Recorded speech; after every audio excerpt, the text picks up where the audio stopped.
कल मैंने एक वीडियो बनाया था जिसमें मैंने आपको एसबीआई की कस्टमर सर्विस पॉइंट या कहूँ सीएसपी के बारे में बताया था, या कह सकते हैं ग्राहक सेवा केंद्र के बारे में बताया था। बहुत सारे लोगों के उस पर कमेंट आए थे और कहा था कि एसबीआई का जो सेवा केंद्र होता है वो आसानी के साथ नहीं मिलता। तो मेरे दोस्त, आसानी के साथ तो आज की डेट में एक गिलास पानी भी नहीं मिलता, तो थोड़ी मेहनत तो आपको करनी ही पड़ेगी। क्या मेहनत करनी पड़ेगी, किस तरह से आपको अपने प्रस्तुतिकरण यानी कि प्रेजेंटेशन आपको रखनी पड़ेगी, वो बताऊंगा मैं इस वीडियो के अंत में। साथ साथ इस वीडियो में आज हम बात करने वाले हैं कि जैसे मैंने आपको बताया कि एसबीआई का आप ले सकते हो, उसी मेथड को अप्लाई करके आप पीएनबी को भी ले सकते हो। थोड़ा सा यहाँ पर डिफरेंस होता है, क्या होता है उसके लिए ये वीडियो आपको अंत तक देखनी पड़ेगी। साथ साथ वीडियो को एक अच्छा सा लाइक करना पड़ेगा, साथ साथ चैनल को सब्सक्राइब करके बेल आइकन को प्रेस करना पड़ेगा, जिससे आने वाले सारे नोटिफिकेशन आपको तुरंत मिल जाएं जैसे ही हमारी वीडियो यहाँ पर आए। और साथ साथ बताइए क्या क्या आप और देखना चाहते हैं हमारे इस चैनल पर। दोस्तों, एसबीआई एक बहुत बड़ा बैंक है और एसबीआई हो चाहे कोई सा बैंक हो, जब भी आपका कस्टमर सर्विस पॉइंट या कहूँ ग्राहक सेवा केंद्र या सीएसपी, तीनों एक ही चीज़ हैं, जब देता है बैंक तो कहीं ना कहीं अपनी रेपुटेशन के ऊपर देता है। देखिए, बहुत बड़े बड़े बैंक हैं, एसबीआई हो गया, पीएनबी हो गया, यूनियन बैंक हो गया, ये अगर अपनी सीएसपी किसी को देते हैं या कहूँ आपको वर्क करने को देते हैं तो कहीं ना कहीं इनकी रेपुटेशन यहाँ पर दांव पर लगी रहती है। और केवल उन्हीं लोगों को ये सीएसपी मिलती है जो अपना प्रस्तुतिकरण या कहूँ अपनी बात कहने में और अपनी एप्लीकेशन के दौरान अपनी चीज़ों को दिखाने में सफल हो पाते हैं।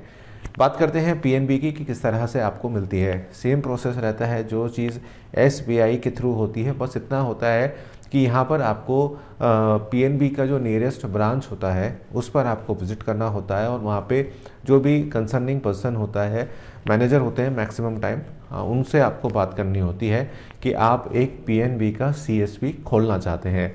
अब यहाँ पर ध्यान रखिएगा कि आप जो सीएसपी खोलना चाहते हैं आपको पहले ये देखना होगा कि उस एरिया में पहले से कोई पीएनबी का सीएसपी खोला हुआ तो नहीं है।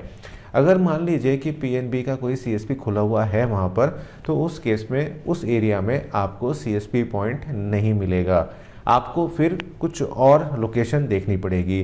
कई बार जो स्थानीय मैनेजर होते हैं यानी कि आपके नियरेस्ट ब्रांच वाले होते हैं वही आपकी एप्लीकेशन में हेल्प कर देते हैं, नहीं तो आपको मेन ब्रांच में कई बार बुलाया जाता है। अब यहाँ पर आपको ट्रेनिंग भी प्रोवाइड कराई जाती है, क्योंकि जो भी आप कार्य करेंगे, जो एक बैंक मित्र वाला कार्य होता है वो सारे काम आपको मिल जाते हैं, जैसे कि विड्रॉ करना, डिपॉजिट करना, साथ साथ जितनी भी योजनाएं चलती हैं गवर्नमेंट की वो उनमें आपका भागीदारी रहती है। और जो सॉफ्टवेयर बैंक के होते हैं उनकी प्रॉपर ट्रेनिंग भी आपको यहाँ पर प्रोवाइड कराई जाती है। अब यहाँ पर जो ट्रेनिंग आपको प्रोवाइड कराई जाती है वह गोपनीय ट्रेनिंग होती है। मतलब यह है कि सिर्फ आप जो कंसर्निंग पर्सन है जो ले रहा है, सिर्फ वो ही उसको यहाँ पर कर पाता है। और क्योंकि देखिए ऑफिशियल चीज़ें होती हैं तो बहुत ज़्यादा इसको सीक्रेटिव भी रखी जाती है। कुछ ट्रेनिंग ऐसी होती हैं जो ना तो वीडियो में बताई जा सकती हैं आपको, ना ही प्रैक्टिकली करके दिखाई जा सकती हैं। साथ साथ आपके पास एक आईडी होनी चाहिए, आधार होना चाहिए, एक पैन कार्ड होना चाहिए। आपके पास क्रिमिनल रिकॉर्ड आपका नहीं होना चाहिए। अगर आपकी कोई भी एफआईआर या कोई कोर्ट केस होता है तो उस केस में भी सीएसपी आपको प्रोवाइड नहीं की जाएगी। ये बात बिल्कुल सही है। और अगर आपके ऊपर किसी तरीके का भी कोई ब्लेम है या कोई भी चीज़ ऐसी चल रही है जो क्रिमिनल रिकॉर्ड्स में आती है, उस केस में आपको सीएसपी आपको नहीं मिलेगी।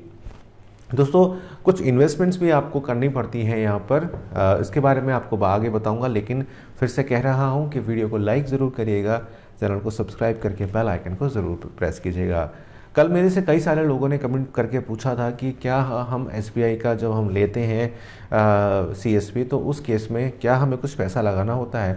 बिल्कुल आपको लगाना होता है, लेकिन वो आपके ही फ्रंट पर होता है। आपका फ्रंट मतलब ये है कि आपको एक प्रिंटर लेना पड़ेगा, एक इंटरनेट कनेक्शन लेना पड़ेगा और आपको एक फिंगरप्रिंट स्कैनर लेना पड़ेगा, आपको एक पासबुक पूरा करने वाली मशीन या कहूँ एक प्रिंटर यहाँ पर लेना पड़ेगा, एक लैपटॉप, एक कंप्यूटर यहाँ पर आपको लेना पड़ेगा और आपको एक सीसीटीवी भी यहाँ पर लेना पड़ेगा। तो इन सब की कीमत जो होती है, अगर आप सही इक्विपमेंट्स ले रहे हैं तो आराम से 50 से 1 लाख के बीच में आराम से वो आ जाती है।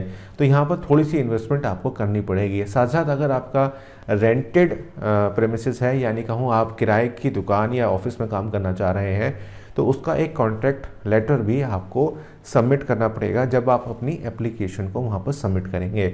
यहाँ पर जो मिनिमम क्वालिफिकेशन है वो वही है कि आप अगर 12वीं पास हैं तो आप एक बैंक मित्र का काम या कहूँ ग्राहक सेवा का काम आप कर सकते हैं। लेकिन यहाँ पर आपके पास कंप्यूटर की नॉलेज होना मस्ट है, और अगर आपके को अकाउंटिंग की कुछ नॉलेज है तो वो आपके लिए एडिड एडवांटेज होती है। साथ साथ यहाँ पर कुछ KYC के वर्क भी किए जाते हैं, जैसे कि आधार कार्ड में कुछ अपडेट हो गया। कई बार बैंक पैन कार्ड की सर्विसेज भी कई बार बैंक आपको प्रोवाइड करा देता है अगर उसको लगता है कि आप सही काम कर रहे हैं। साथ साथ आपकी जो भी CSP आपको दी जाती है वो साल टू साल रिन्यूअल केसेस में भी जाती हुई आपको दिखाई देती है। अगर बैंक को कई बार लगता है कि आप सही से वर्क नहीं कर रहे हैं या आपका बिहेवियर से उसकी रेपुटेशन पर कोई भी आंच आ रही है, तो आपकी CSP को निरस्त भी किया जा सकता है। अब बात करते हैं कि क्या क्या डॉक्यूमेंट्स यहाँ पर आपको देने होंगे। देखिए, मैंने पहले ही आपको बताया कि आपका क्रिमिनल रिकॉर्ड नहीं होना चाहिए, आपका आधार पैन कार्ड यहाँ पर आपके पास होना चाहिए। आपको अपनी एक फॉर्म मिलती है, एप्लीकेशन फॉर्म मिलती है, वो आपको नियरेस्ट ब्रांच से मिलेगी या वो आपको पूरी जानकारी प्रोवाइड कराएंगे। अगर आप नियरेस्ट ब्रांच में जाना नहीं चाहते तो PNB की ऑफिशियल साइट से आप जो वहाँ पर कस्टमर केयर नंबर होता है उस पर भी आप बात कर सकते हैं और वहाँ से भी पता कर सकते हैं कि किस तरह से आपको PNB की CSP मिलेगी। साथ साथ जैसे मैंने बोला कि जब आप CSP के लिए अप्लाई करते हैं तो आपको ट्रेनिंग भी प्रोवाइड कराई जाती है, क्योंकि आपको ऐसे ही नहीं बिठा देगा कोई भी कि आज मिला कल से शुरू हो जाए, और ये लंबी प्रोसेस होती है। इसमें आराम से 1 से 1.5 महीना लगता है जब तक बैंक ये निश्चित नहीं कर लेता है कि आप वो सही व्यक्ति हैं जो उसका काम आसानी के साथ कर पाएगा। अब CSP खोले क्यों जाते हैं? CSP इसलिए खोले जाते हैं क्योंकि बैंक में बहुत ज़्यादा भीड़ ना हो, बैंक सुचारू रूप से अपनी गतिविधियों को कर पाए, साथ साथ आपको एक्स्ट्रा इनकम हो जाए, इसलिए ये खोले जाते हैं। अब जो इनके कमीशंस होते हैं वो टाइम टू टाइम यहाँ पर चेंज होते रहते हैं, लेकिन फिर भी जो रिसर्च मैंने की है उस रिसर्च के अनुसार आप आराम से 30,000 के आसपास यहाँ पर कमा सकते हैं। एक सवाल आपका इसमें आता है कि क्या हम बैंक के साथ दूसरी किसी की CSP ले सकते हैं? आप नहीं ले सकते। एक CSP में एक ही बैंक होता है, और अगर उसकी भी ब्रांच आसपास पहले से मौजूद है तो आप यहाँ पर वो CSP नहीं ले पाएंगे। अब सवाल उठता है कि क्या गांव के अंदर हम CSP ले सकते हैं? आप ले सकते हैं अगर आपकी लोकेशन बहुत अच्छी है। अब बात करते हैं कि किस तरह से मिलेगी आपको CSP का। मैंने बता दिया आपको कि PNB का क्या पूरा प्रोसेस है।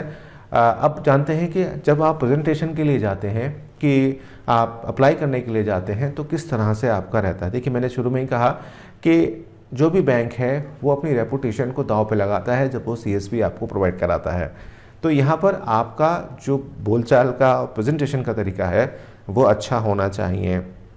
ऐसा नहीं है कि आप मटमैले कपड़े पहनकर चले गए और आपकी भाषा बिल्कुल ही ठेठ है, या आप बात बात पर गाली बकते हैं। अगर आपकी एजुकेशन कम है तो किसी को साथ ले जाइए, अपने बिहाफ पर उससे बात करा लीजिए, तो आपकी प्रेजेंटेशन अच्छी यहाँ पर हो जाएगी। साथ साथ जब वो लोग आपके चेक करने आते हैं आपकी दुकान या आपके मकान को, उस केस में थोड़ा सा यहाँ पर मैंने बहुत जगह ऐसा सुना और कि लोगों ने पैसा देने की कोशिश की। तो ऐसे जो बैंक्स होते हैं ये किसी तरीके की कोई घूस नहीं लेते हैं, ये सिंपल आपकी चीज़ों को बारीकी से चेक करते हैं और बारीकी से चेक करने के बाद ही अपनी अप्रूवल देते हैं। तो यहाँ पर उनकी आवभगत करना आपके लिए अच्छा है, लेकिन अगर आप किस तरीके का लालच उन्हें देना चाहते हैं तो हो सकता है कि आप एक बैंक से तो जाएंगे, हो सकता है और सारे बैंक भी आपको ये सोचकर ना दें। साथ साथ आपको जो भी काम करना होता है CSP पे, जो भी आपको चीज़ें असाइन की जाती हैं उसको बहुत ही ईमानदारी से आपको करना होता है।